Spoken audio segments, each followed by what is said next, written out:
10, 9, 8, 7, 6, 5, 4, 3, 2, 1. Selamat Like dan share menyaksikan. video ini jika bermanfaat bagi kalian dan kerabat kalian.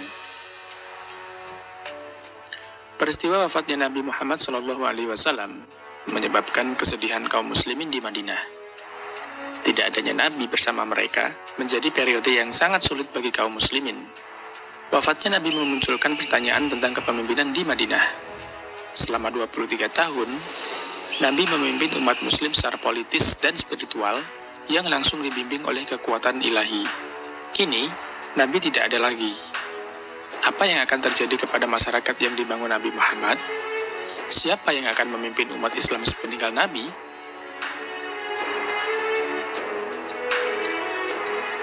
Sebelum jenazah Nabi dikuburkan, sekelompok tokoh utama dari kaum Muhajirin dan kaum Ansor berkumpul untuk menjawab pertanyaan soal kepemimpinan.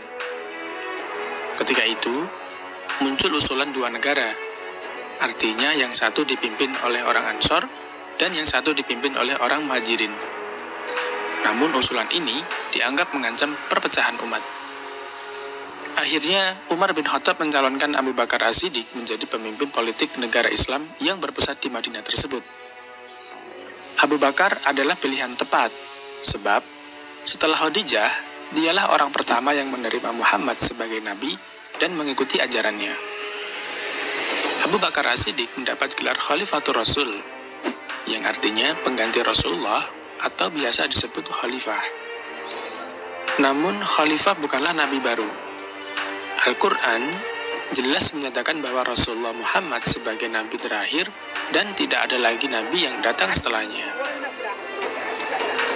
Tugas khalifah bertindak sebagai pemimpin politik dengan mengikuti teladan yang diberikan Nabi Muhammad saat memimpin Madinah.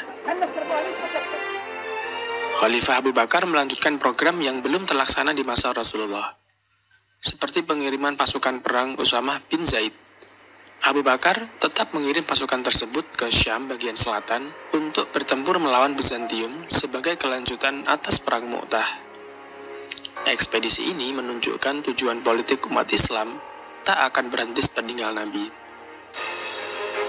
Di saat yang bersamaan, berbagai suku Badui yang baru masuk Islam mulai memberontak dan tidak mau membayar zakat. Padahal, zakat merupakan pilar penting dalam Islam. Mereka beralasan, dengan wafatnya Nabi, maka sumpah setia kepada Islam tidak berlaku lagi. Tak hanya suku Badui yang memberontak, juga muncul sejumlah orang yang mengaku sebagai Nabi. Yang paling menonjol di antara orang yang mengaku Nabi tersebut adalah Musailamah Al-Kadzab. Abu Bakar menyatakan, mereka yang memberontak dengan tak mau membayar zakat dinilai telah keluar dari Islam atau murtad. Adapun munculnya nabi-nabi palsu merupakan ancaman bagi Islam.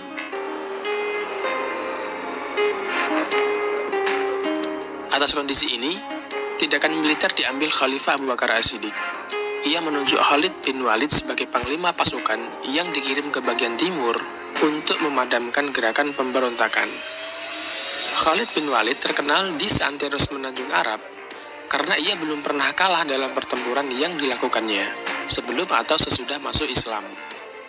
Inilah alasan mengapa Khalid bin Walid terpilih sebagai pemimpin ekspedisi ini, karena memiliki pengalaman peperangan gurun dan mempunyai keahlian kavaleri. Benar saja, pasukan di bawah Panglima Khalid berhasil mempertahankan Madinah dari ancaman pemberontakan serta berhasil memukul mundur pasukan Musailamah Al-Kadzab. Bahkan, Musailamah sendiri terbunuh dalam peperangan yang dikenal dengan Perang Yamamah tersebut. Perlahan-lahan, kesetiaan kepada Khalifah menyebar di seluruh Jazirah Arab. Khalifah menyuruh suku-suku untuk kembali ke Islam dan memerangi mereka yang masih memberontak. Pada tahun 633 Masehi, perang melawan kemurtadan selesai. Seluruh Arab bersatu sebagai sebuah negara Islam. Sampai di titik ini, Islam telah berhasil selamat melewati tantangan politik, menghapuskan pertanyaan tentang kesetiaan pada Islam dan pimpinan politik sepeninggal Nabi. Selain memperkuat keberlanjutan negara Islam, masa kekhalifahan Abu Bakar sangat penting bagi pelestarian Al-Quran dalam bentuk tertulis. Dalam Perang Yamamah, banyak penghafal Al-Quran yang gugur, sedangkan Al-Quran sendiri ditulis secara terpisah dan tersebar di kalangan kaum muslimin. Namun, di masa Abu Bakar, Al-Quran telah berhasil disatukan melalui saran Umar bin Khattab agar seluruh naskah Al-Quran yang tersebar dikumpulkan dan diperiksa lagi dengan ingatan para sahabat yang dapat dipercaya. Disimpan di lokasi terpusat untuk berjaga-jaga atas skenario yang tidak diinginkan jika semua penghafal Al-Quran meninggal.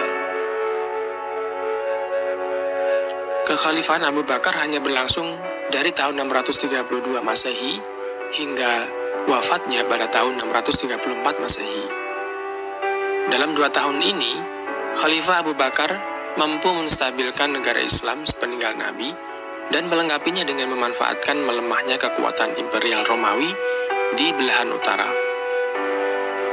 2 tahun masa kepemimpinannya telah membuahkan teladan tentang peran khalifah dalam umat Islam dan keberlanjutan keyakinan muslimin setelah Nabi wafat. Bahkan, kepemimpinan Abu Bakar sebagai khalifah menjadi contoh bagi khalifah berikutnya. Teladan terakhir yang ditanamkan Abu Bakar adalah pemilihan penerusnya. Abu Bakar tidak menunjuk keturunan sebagai pewaris tahta kepemimpinan Madinah. Ia memilih seseorang yang ia yakini paling memenuhi syarat dan mampu memegang tugas sebagai khalifah. Pada akhir hayatnya, ia menunjuk Umar bin Khattab sebagai penerus.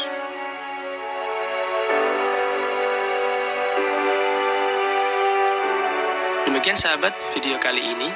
Terima kasih telah menonton video ini. Jika ada yang ingin ditambahkan, silahkan berikan komentar di bawah.